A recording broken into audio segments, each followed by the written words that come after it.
Right, you're ready, folks.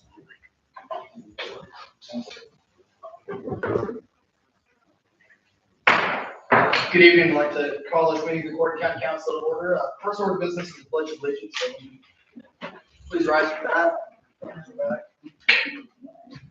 I pledge allegiance to the flag of the United States of America and to the republic for which it stands, one nation, under God, indivisible, with liberty and justice for all.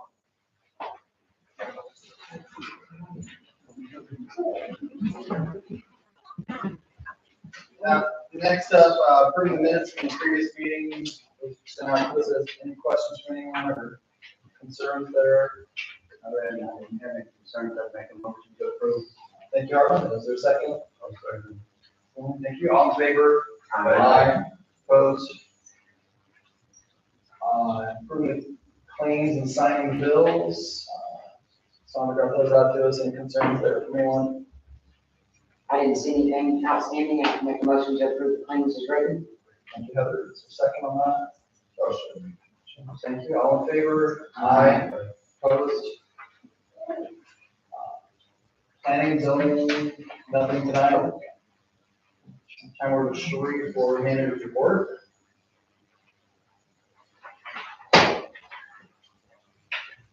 Okay, just a few things today. First up, I'd like to go ahead and request Alice Lang to place the assistant maintenance superintendent position. This will be for emergency duties consisting of water and sewer maintenance repairs, such as repairs from like fiber company, things like that.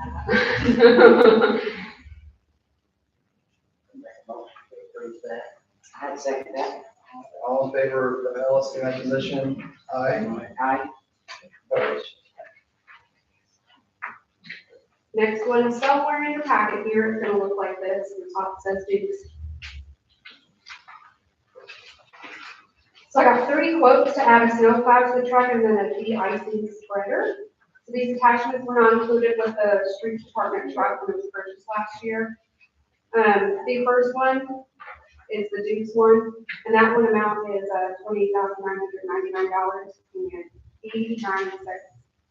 And then the other ones are $32,130 and $37,087 for the last one.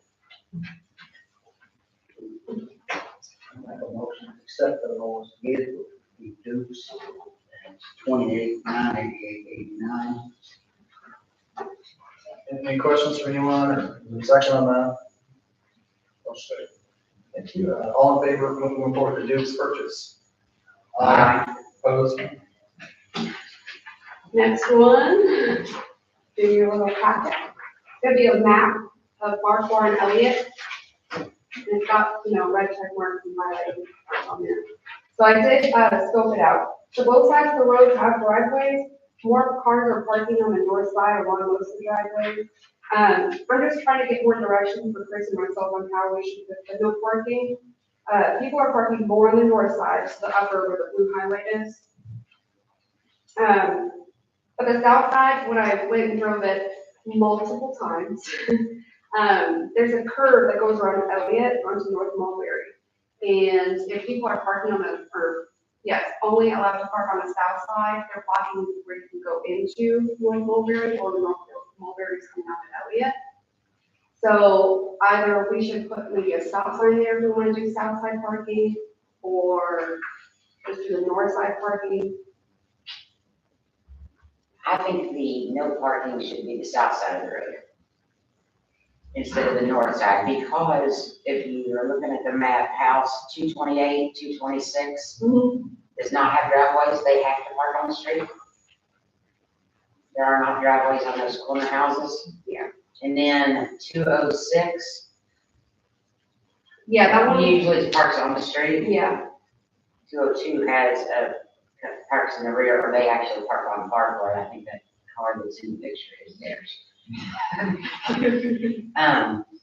Currently, the no parking is already on, if memory serves, the Elliott in front of the first batch of houses before Farquhar. I don't think that side of the road is no parking already. Yes. So you want to continue on So- that line? Here is already no parking on the south side, on this block, if you will.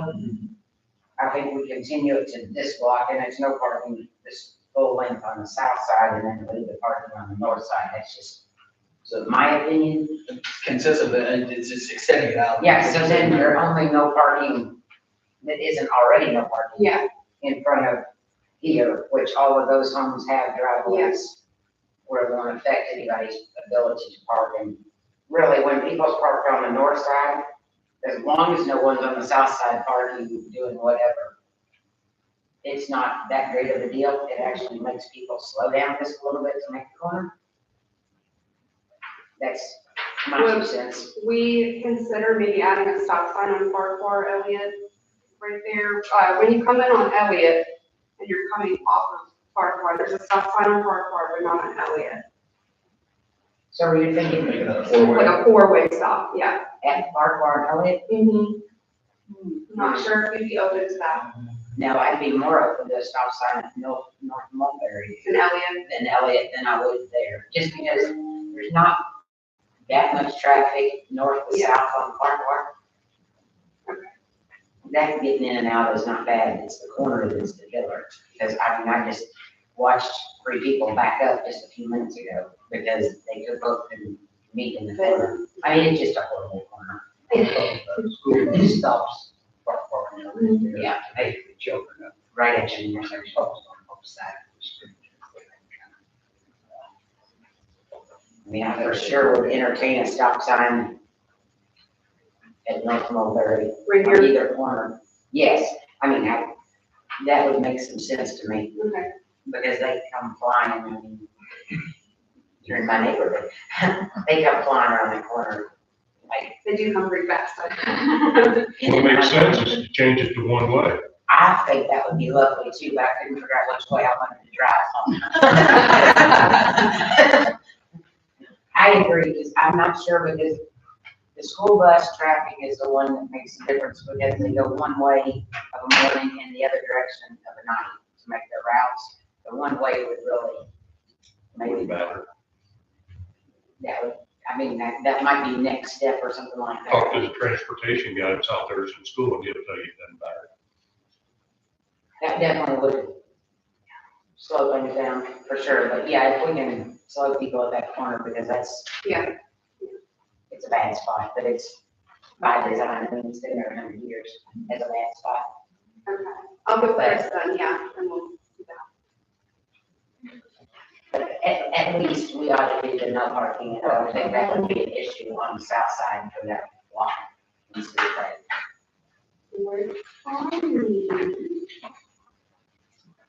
Okay, the next one here will look like this. It'll look like it's so confusing and open. Chris already reviewed opinion evidence of the Harrison County Regional Sewer District Agreement.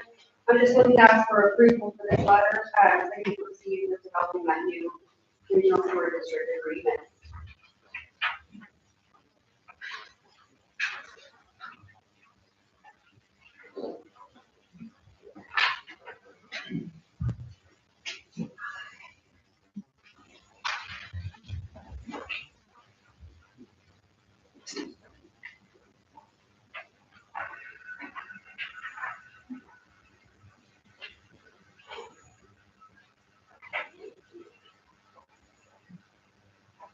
I'd make a motion to approve.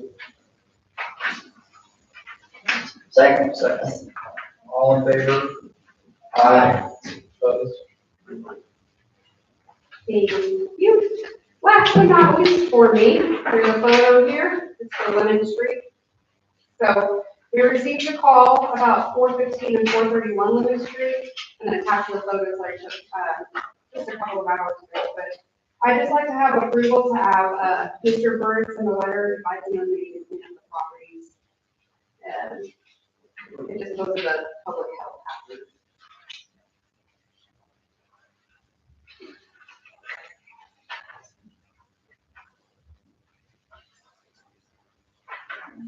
Questions from anyone on that one?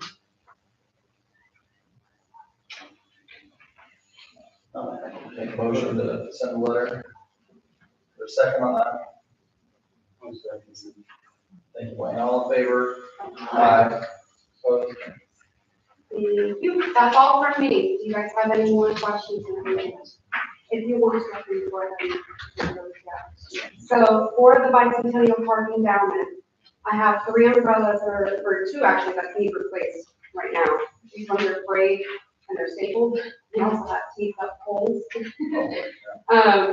So one will be a backup for another one that looks to me like it could be framed soon. The other ones look to be in great condition, but the quote for 3 of those umbrellas, and then we're using the endowment fund, is $1,985.56 in Barco. And we have 2 other quotes for, same thing, $2,547 or $2,699.97. Motion to approve the 3 umbrella purchase with barcode. Second. All in favor? Aye. Opposed? Any further questions for me? I do. Yes. What magic did you do? I was sure. Just stir on the phone. Nice job. Yes, Thank you. thank you. Thank you. All right, thanks. All right, thanks, Sheree. Next up, we're Rachel Kitterman, Main Street update.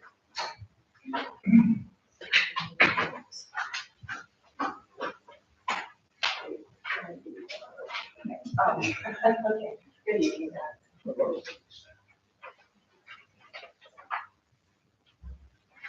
Thank you.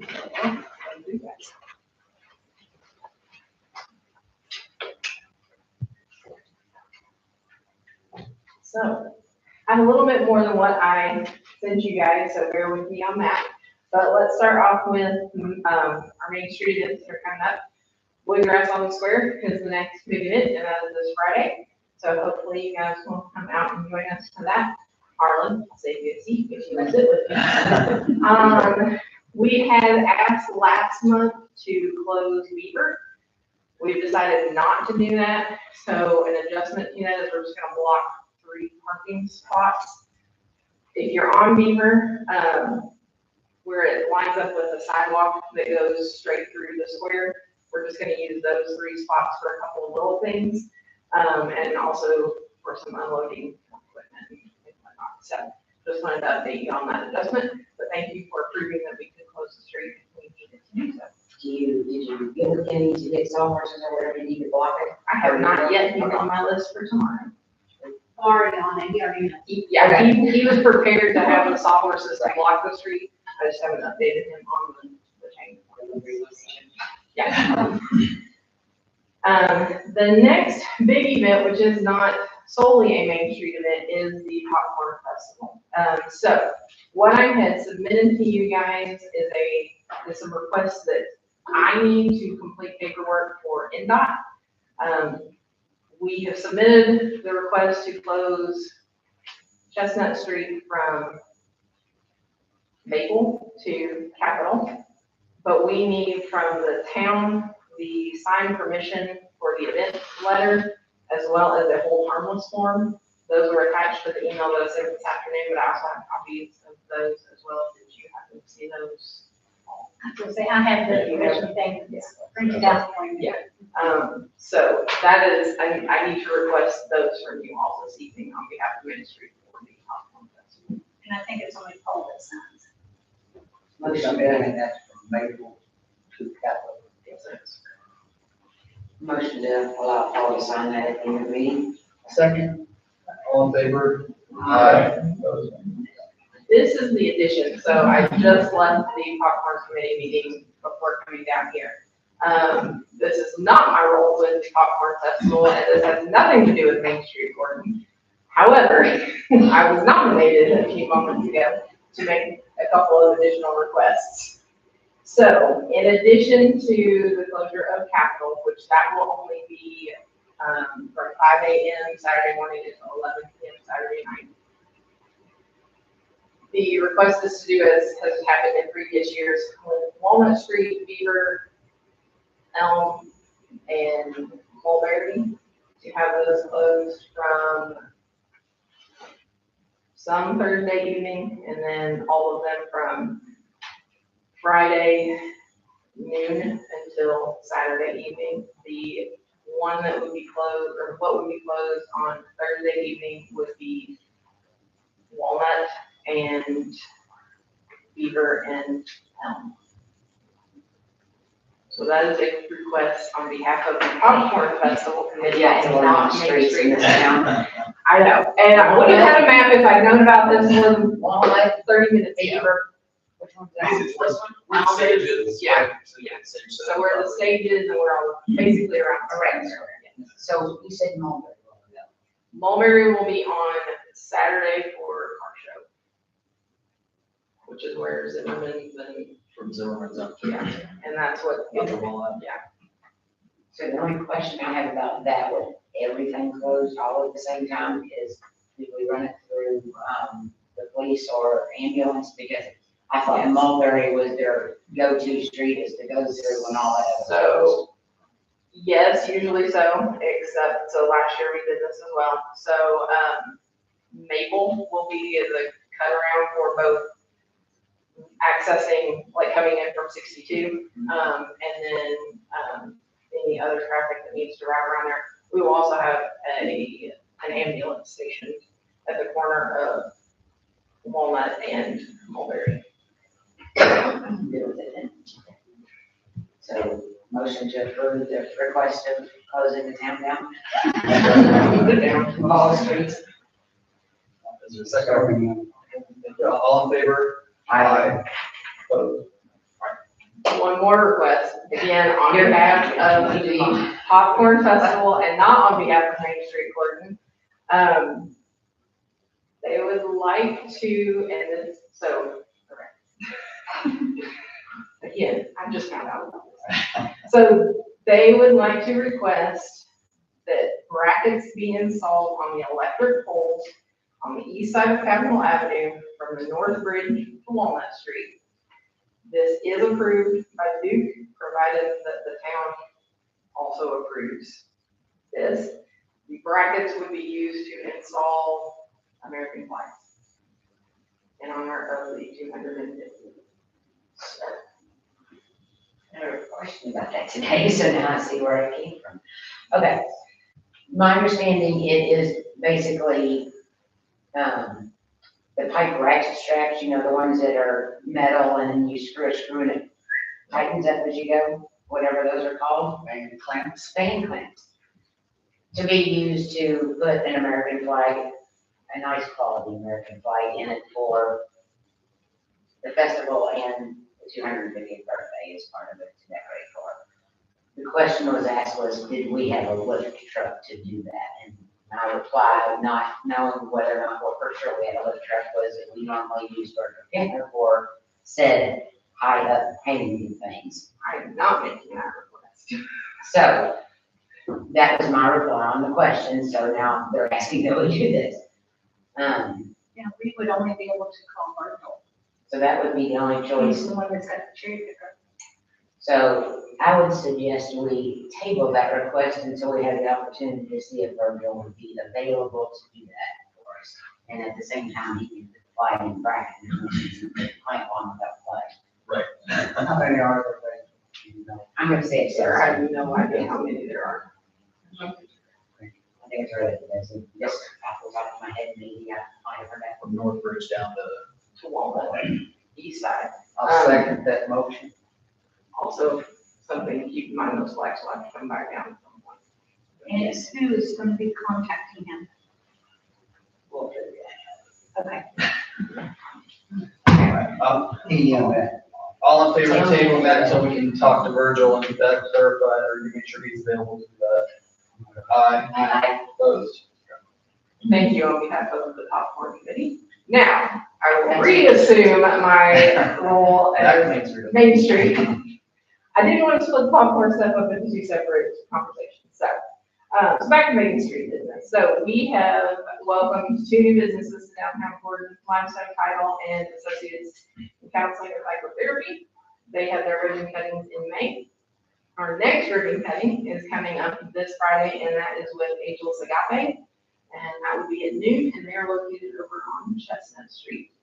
They are one of our, they started out as a vendor at festivals, then moved to being a vendor sometimes at the farmer's market, and are now moving into brick and mortar. So they are a testament to the incubator program nature of the festivals and the farmer's market.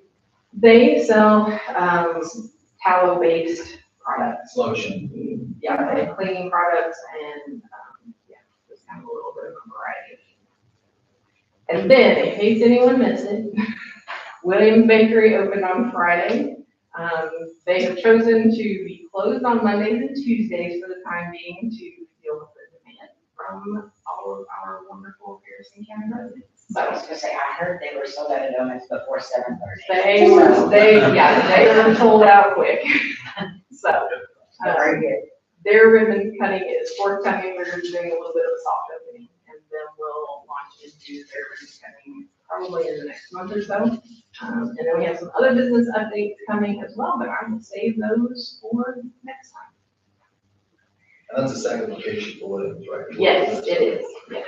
They're, continuing to develop their baking at their flagship store and then bringing the product down here. So are you gonna talk farmer's market at all? I just have a question. Well, I wasn't planning on it, but you know, I'm happy to. Who is doing the pizza at the farmer's market? That is Mind Your Own Farm. Mind your own farm. Thank you. I just needed to know that. That is Josie and Logan, and they will be here from this past Friday until school starts again in the fall. You can also catch them at the Elmira Farmers Market on Saturday mornings. Thank you. I was asking, I had no idea who was actually doing it. So, thank you. I highly recommend it. An unfortunate update is for the skate park mural. We submitted the grant, the T-Mobile grant, in request to be able to paint the mural in the bowl of the skate park as well as on the fingerboard tables. Unfortunately, we did not receive that grant. They received a record number of applications and they only select 25 each time. So we will continue to seek funding for that and we'll keep you guys updated on that. Is that picture there, is that what you all are wanting to? No, that's just a placeholder to give an idea of what it would look like with something in there. Yeah. Pretty well could look like. Yeah, Yeah, that would be kind of cool if it was like really something. If you could find the kids that did the graffiti on the trains. Yes. They are. They'll do it for free. So, They are good. yeah, so ideally, we would, like, if we are able to secure funding, we would like to work with, youth and other organizations to make it a collaborative effort. Yeah. So, yeah, that is definitely in the That plan. just looked like a turtle shell. Yeah, no, that was just a placeholder of, this is Sorry, I was just. what it would look like with something, so.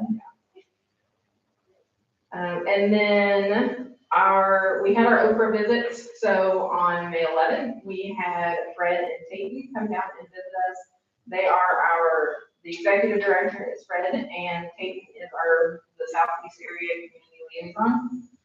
Sheree met with them. We used the conference room here, thank you for that. They were extremely impressed with Gordon and how we have continued the momentum from 2016 when we were named Stellar Community. So they have chosen to feature us as one of their community spotlight towns. They will be back later this month to film the interviews and promotional items for that. So yeah, Congratulations. Thank you very much. that's very exciting proportion. And then one last thing, I just want to give a shout out to Rick from the street department. Everybody does a great job. I see Rick all the time in my walks through town. This morning he was cleaning off the tables and chairs in Bicentennial Park because they've become quite dirty from the birds that fly around. So I just want to make sure that his work goes noted. This is very much appreciated, and that's something that you notice when it's not done, but you don't necessarily notice when it has been done. So thank you. Thank you. That's all. Thank you. Well deserved. All right. Do you guys have any other questions for me? Thank you. Good day.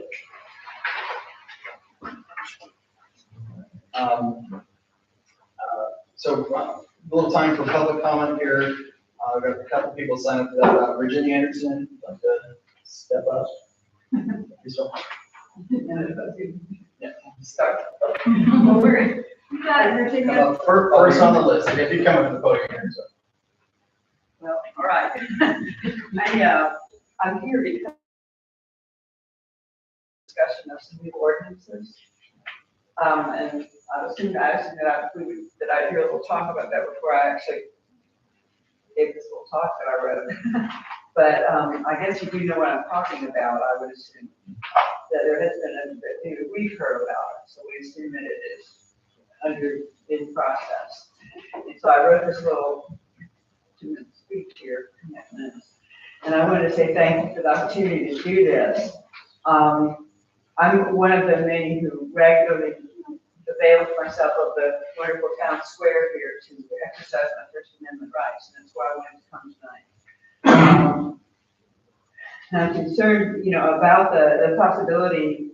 Obviously, we're all here, some of us are here because we are concerned about some of the implications of possible new regulations on what we can and can't do, what we need to do in order to be able to do things. And it may seem like that concern is overblown, but I just want to clarify the context in which we hear these plans, why we would be concerned about them. In September of 2025, the president signed a national security presidential memorandum number 7.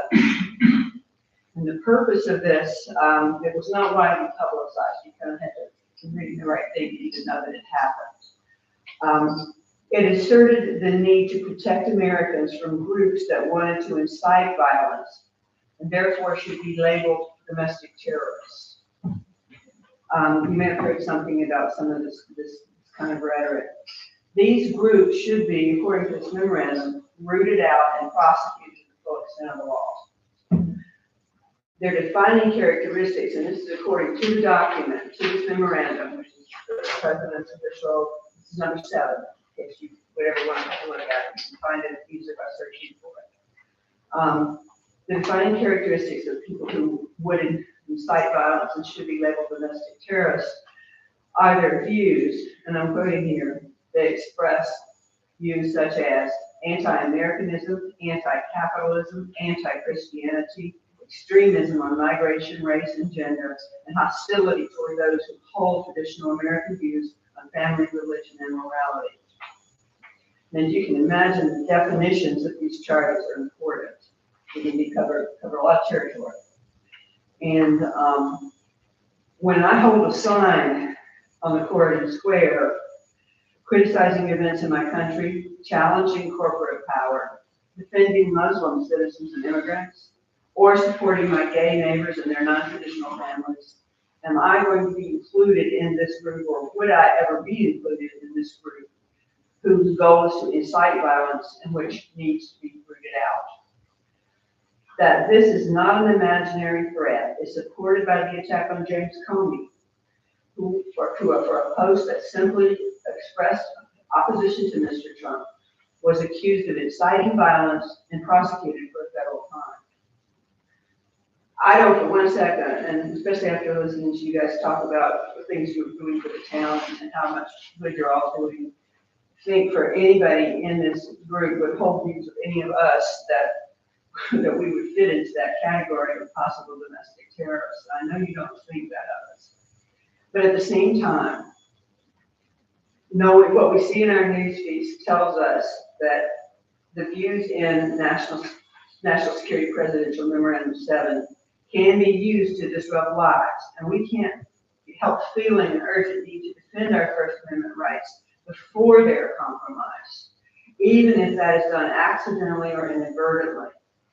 Others, you have to notice when you read the memorandum that it's all couched in terms of public safety. This is all just to say that, make sure that everything is safe. It's not to, not meant to hurt anybody. At the same time, it's concerning. Some of my colleagues have talked to me about the loss of some of the things that they organize when we do these rallies, the food drives and the different activities that we have that benefit people in the community. But I just wanted to just emphasize or just bring up the probability or the importance of the current climate, that none of us created this climate, but it still shadows everything that happens these days. Bridget, I'm gonna stop you, we're Yes, a that's little fine. over time. Okay, well, that's fine, I kind of added to this a little bit, but I just want to bring that up.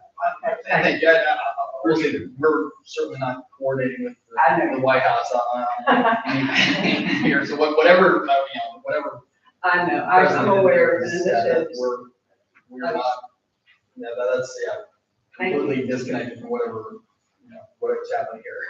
Okay, thank you. What is happening here? I'm sorry, I've been speaking out of turn. You can stand up to the podium right there, Okay, young yeah. man, sound off, tell us what your name is. Maggie. Have you signed up? No, I haven't. Yeah, It's okay, I can sign up. I'll follow the rules. Well, no, we can, so really, I think this all came up it was 2 weeks ago.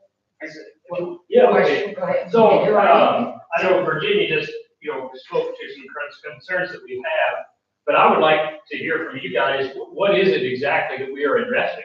What has been proposed?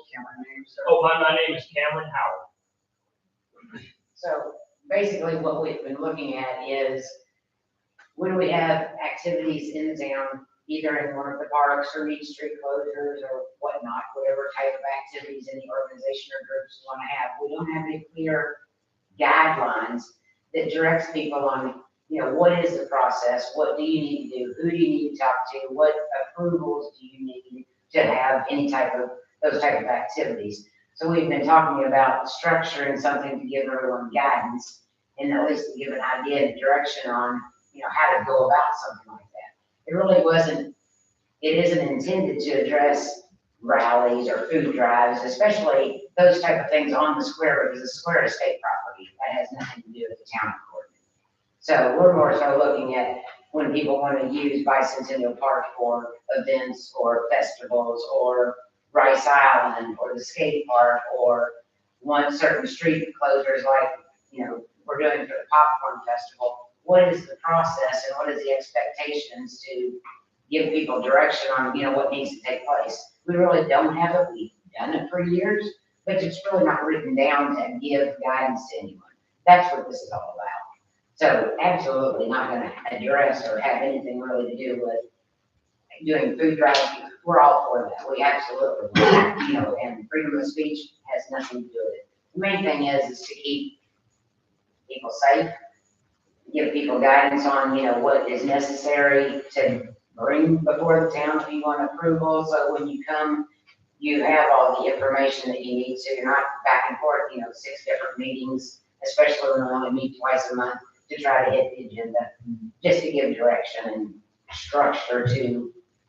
Well, I appreciate you, Mrs. Davis, you answering that question. I would be glad to step down if anybody else wants to address their questions, but I think another one might be, if I heard you right, the square itself is state property, so you are not inhibiting our ability to have a meeting of any kind there. You have that, that's so you can talk to the state about that. Yeah, but we that's really have helpful nothing to know and understand. And the sidewalk too, Yeah, we only have like a sliver, but the sidewalk is, if you're marching on the sidewalk, that's public domain, there's nothing we're gonna, a little over a year ago, someone came and asked about holding a few signs and, and at the time, very small little protest, we didn't, no vote needed because it's public area, the First Amendment, completely free to do that. Okay, we all, when we started our terms here, we all had the ran the Bibles, swear to uphold the Constitution, and I think we all absolutely didn't do that. Yes. First Amendment is definitely part of that. So we do not have no intention of getting in the way of the First Amendment rights of anyone. Well, We're not trying to restrict anybody from anything. We're just trying to clarify, if you're interested in having an event, what are the things you need to have when you come and present? Sure, at an event, and that feels different to me. Like I said, I don't want to speak for anybody because you guys might have thought about this more than I have. But an event feels different than a gathering or a protest, Yeah. you know. Because we've had so many people come in, and when they come in, they're not always sure what to expect. It's like when you go to get a driver's license. If you didn't know what you needed to get it, you'd walk in there and they'd tell you, well, you need 3 pieces of this, and 2 pieces of this. You wouldn't be prepared. Sure. We're trying to get people prepared so that when they come in, it's an easy process. To use the other public spaces. Yeah, we can't grant approval for this where, I mean, it really, it's all state property. Well, like I said, you know, anybody else that has questions, please come up. I just thank you for helping me to get a little more clear. Did that answer your question, Cameron? It answered my question, thank you. Yeah.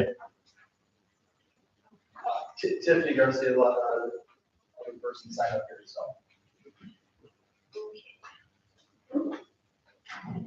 Hi, thanks. Good evening, my name is Tiffany Wolf Garcia. I am here tonight as a resident, an activist, and someone who cares deeply about the community. Over the past year, I have helped organize community rallies, food drives that were originally started by Ms. Georgianne Watson. Through these efforts, we have collected thousands of pounds of food, hygiene items, cleaning supplies, and essential items for Harrison County Community Services and Mason Home. And we do this because we know that there are lots of families struggling. And I've been in the community center while people were there waiting to get their groceries, and the line has been really long. And it's heartbreaking to see that. I'm proud of the work that we do because it's not about politics. It's about neighbors helping neighbors. That's why I'm here tonight. I understand that the town council has a responsibility to consider public safety and the orderly use of public spaces, and I respect that responsibility. However, I'm concerned about any proposal that will require permits, insurance, police presence, or other costly requirements for community gatherings, rallies, or charitable events. My concern is simple. I want to make sure that these regulations do not infringe on the constitutional rights of residents and do not create barriers that make it harder for people to help their neighbors. Many grassroots events are organized by volunteers. They do not have large budgets. They do not have attorneys. They do not have corporate sponsors. They are ordinary people who see a need in the community and step up to meet it. If a group of residents wants to collect food for hungry families, gather donations for a shelter, or peacefully assemble to express their views, they should not face obstacles to make these efforts impossible or unaffordable. I'm not standing here tonight accusing anyone of bad intentions. In fact, I hope that protecting public safety is the sole purpose of the proposal. However, history teaches us that regulations that appear reasonable at first can sometimes have unintended consequences. Rules that are created for one purpose can later be expanded, interpreted differently, or used in ways that were never originally intended. That's why it's important to ask questions now. How will these regulations affect charitable food drives? How will they affect peaceful public gatherings? Will residents be required to seek permission before exercising their rights? What standards will be used to approve or deny permits? Will there be protections to ensure that these regulations are applied, cannot be applied unfairly or selectively? These are important questions because the decisions made by the council will affect not only today's residents, but future generations as well. I believe that we all want the same thing. We all want a safe community. We want engaged citizens, and we want people to help one another. We want residents to be able to participate in civic life and have their voices heard. I respectfully ask this council to carefully consider the impact that these regulations may have on community services and charitable giving and the constitutional rights of the people who serve. Food drives matter. Families who depend on them matter. The rights of citizens to gather peacefully matters, and protecting those things matter. What I really would like for you guys to do is maybe put some wording in that protects that, because while the square does belong to the state, you have to rent that. They will not let you use that. The pagoda and things like that, you have to call, and it is not cheap. I have talked to them before. They will let us use the sidewalks around the area. That is fine.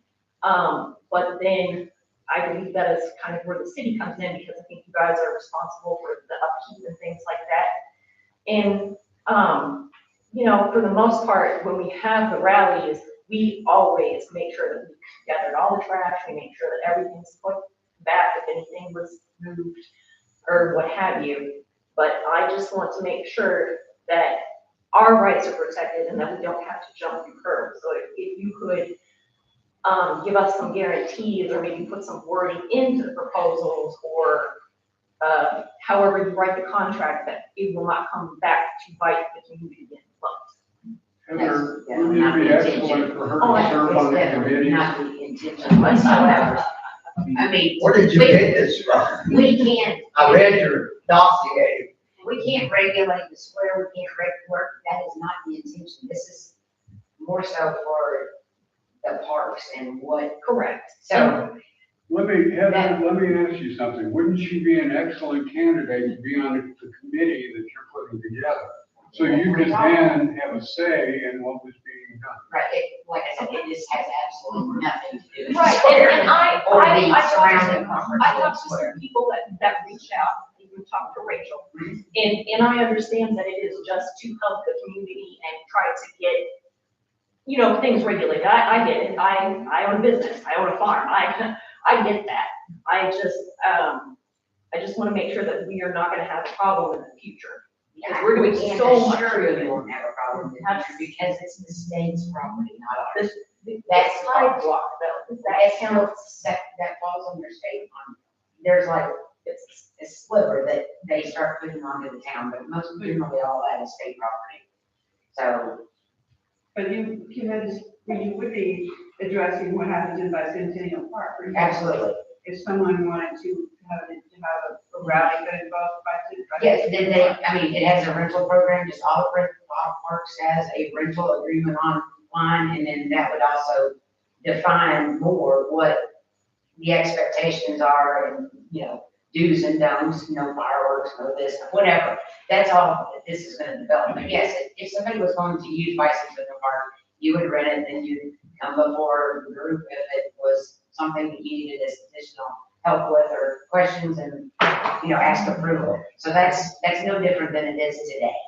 It's just gonna give better direction than the non-existent direction that is in the world as we know right now, is really what we're looking at. Because there's so many that ask so many questions, and then it will be so much easier, hey, read this, and this will give you at least a guideline and a starting point. Then if you have more questions, you're not asking the same questions over and over again. At least you have something that kind of gives you direction. And we thought that would be helpful for the community, and that's where we look at the direction this is. I just want to make sure, I mean, if you could give us, I know that you're reassuring us kind of verbally, but also kind of put it in all. Right, I mean, we will I address can't that. assure you of something that hasn't developed yet. Right, I mean, this isn't the infancy stage and all of a sudden. Right, which is exploded. why I wanted to talk to you about it now. That way, you know, you haven't written it, you haven't come to any kind of conclusion yet. So, you know, now you kind of know where the community is and how we feel, and maybe you could write something in. We will write something in for our parts, but it will not address the square. I mean, it won't address the square. And you haven't had any obstacles in doing this. No, absolutely not. And for the bigger ones that I know we're gonna have a large turnout, I have hired a police officer just to help control things, and they also, you know, they end up posting more and watching better, just. Right, when we're aware that something that may have a large group is coming, even if it is on a square, we try to have more town police available if you were to run into an issue. We're trying to. We're like right there, you can Yes. watch us from the window. Right, if you had an issue or had others that didn't view it the same as your group did, we try to help protect that also. But as far as legislating or saying you can and can't do, we really can't do anything with that area. Not that we want to, but I mean, we try to be available if whatever group is there needs support.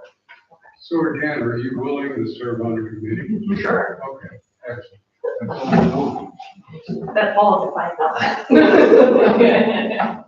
you guys have any questions? No? Okay, cool. Thank you. You read the Jim's response? Did you read the Jim's response? I did not. You should. Sandra, I need to do a couple of things. I do have this, we have a street sweeping contract with NDOT yearly. I have Amy when they sent me that, I need permission for Paul to sign this. They did raise it from $360 per curb mile to $450 per curb mile.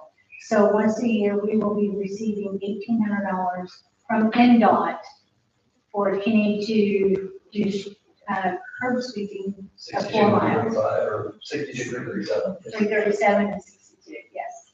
So I just need permission for him to sign this contract. Does Chris need to review that?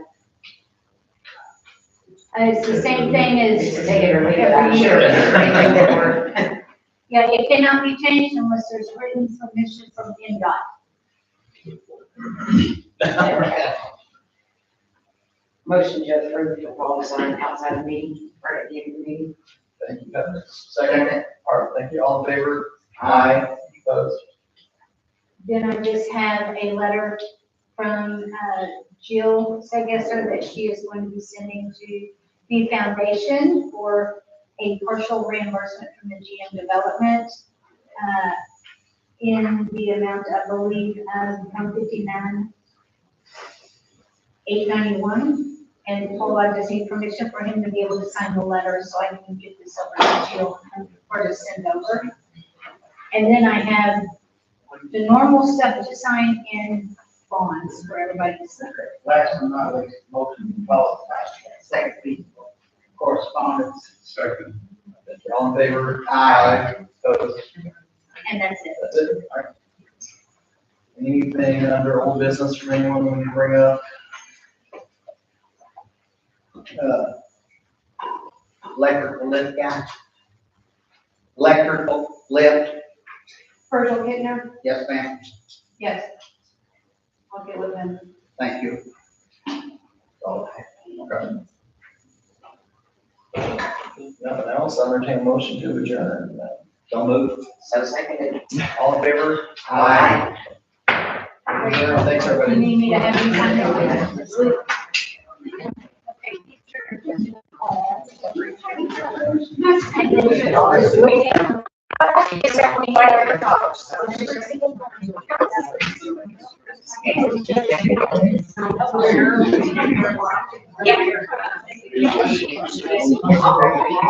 There you